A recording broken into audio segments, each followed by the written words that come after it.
Hi, my name is Melissa Rhiannon, and I'm doing this video so that we can feel more prepared during this crisis management situation. The subject of this video is how much toilet paper and other household products do I really need? So the military standard for toilet paper, yes, they have a standard for everything, is 1 roll per person per week. And during my time in service, I found that to be more than adequate. So what that means is for a family of 4 rolls per week, 16 rolls per month, and that should be more than adequate, especially if you keep the toilet paper in the restroom and you use other things for in other places in the house, like tissue boxes. If you're worried that you or one of your family members is going to get a cold, a flu, or allergies, and you're not going to have enough toilet paper, keep the toilet paper in the restroom and use tissue boxes or tissue in tissue boxes.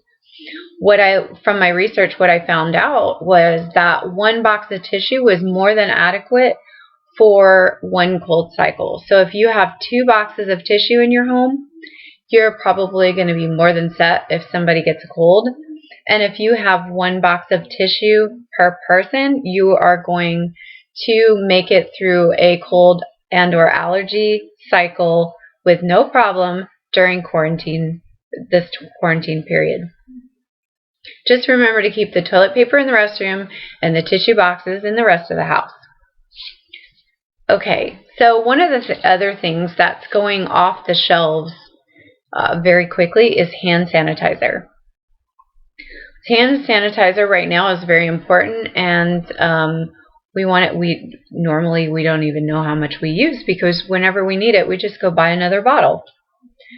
Well, in this situation, we're used to using maybe not as much as we would right now, and then also the issue of access. So I looked at how much that a person or a household of 4 would normally use in hand sanitizer, and it's generally about a bottle a month. But I wanted to make sure, so I asked an expert, my sister, who's in the health field, and she has an 8 and a 5-year-old, and she makes sure that their family of 4 hand sanitize regularly. And she said yes.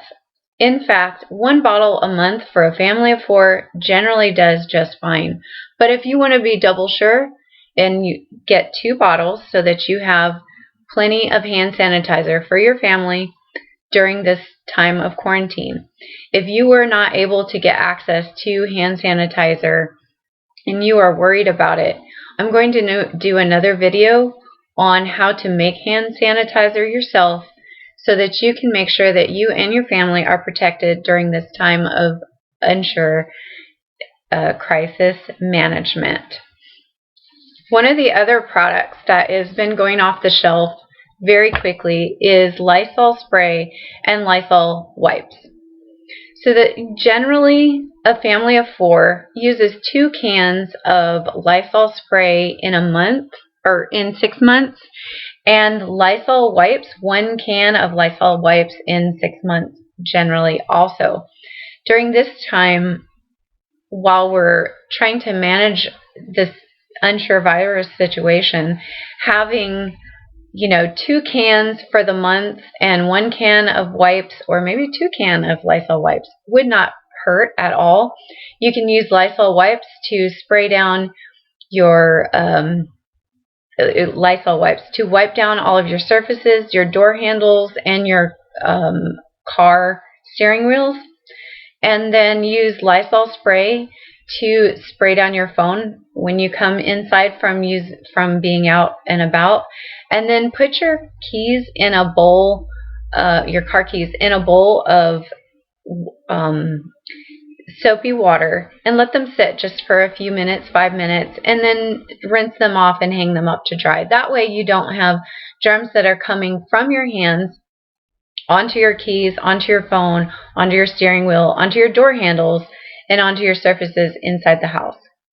One of the things that we discovered is don't spray Lysol on your mail if you need to know what the address is, because Lysol spray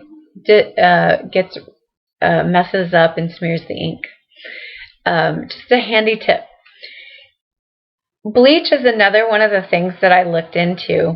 Generally, for a family of 4, a bottle of bleach, which is a gallon bottle of bleach, lasts for about a year.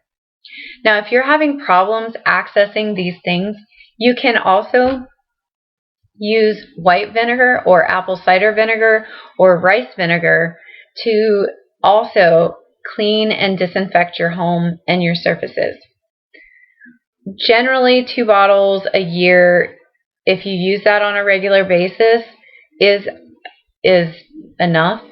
But one of the things that you should know about white vinegar or apple cider, any type of vinegar, actually, is that one of the reasons that it helps and works to cut down on bacteria and viruses is because it disrupts the pH.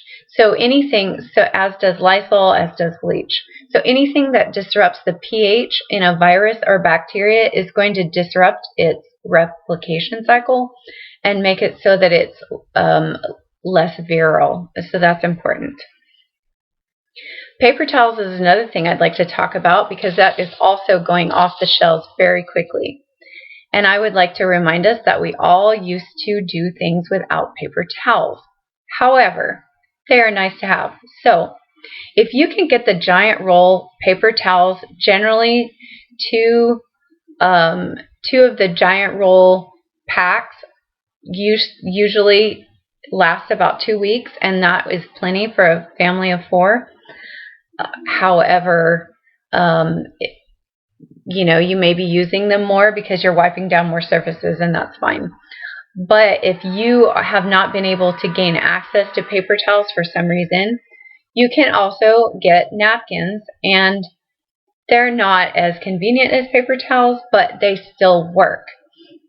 Before we had paper products to use on a regular basis, we used hand towels and washcloths and just rags, random rags that we had, recycled. So you can still use those, throw them in the washer, and if you're worried about doing a lot, like too much laundry loads, you can wash them by hand, hang them out to dry in the sun, and then use them again regularly, as long as you're not letting them sit clumped up on the counter where they end up causing, mold and bacteria to grow. So if you wash them in soap and water, rinse them out, hang them out in the sun to dry, or hang them in the window, they will do just fine for most cleaning situations. And you use them 1 or 2 days and then throw them in the washer and you'll be fine. So that is a great alternative to paper towels. We also have the advantage of reusable wipes nowadays that have been invented. So that is another option. And we have sponges. Now sponges, I love sponges. Sponges are my favorite thing to use in the kitchen. They're so convenient. You squeeze them out, they're dry, you get them wet, they're great. However, one of the things that we have to be careful about with using sponges is when you're wiping up a surface that you are worried may have a virus or bacteria on it, and it is a wet sponge, you are basically picking up the virus onto the sponge and not necessarily getting rid of the virus on the sponge.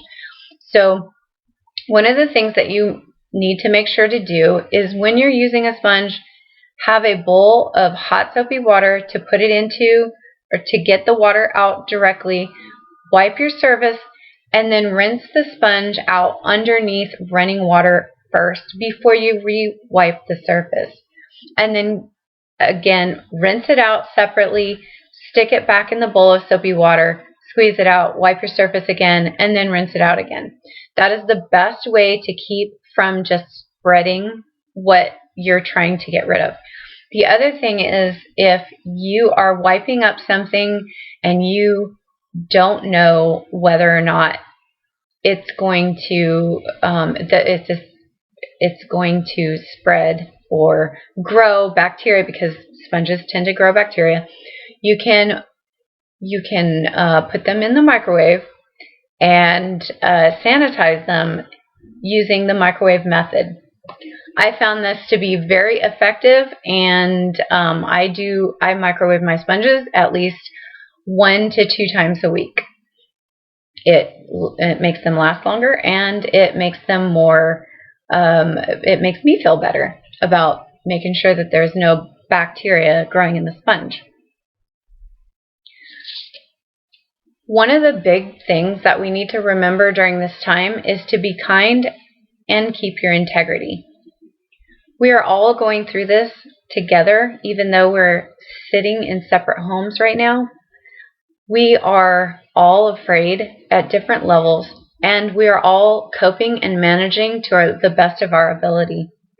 If you know someone who is not coping well or seems to be in panic mode a lot, you can be a support to them, even if you just call them once a day, or you just share things to them on their social media. Let them know that you're there for them. It's very important that we continue to keep our solidarity and our communities together, and remember that we will get through this as a nation and as a world, and we will be better for it because we have learned how to manage this specific type of crisis in a way that works. So if you enjoyed this video, or you know someone that will enjoy the video, or it will help them to answer some questions, things that they can do to better manage, please like and share, and have a wonderful evening. Thank you for watching, and have a good day.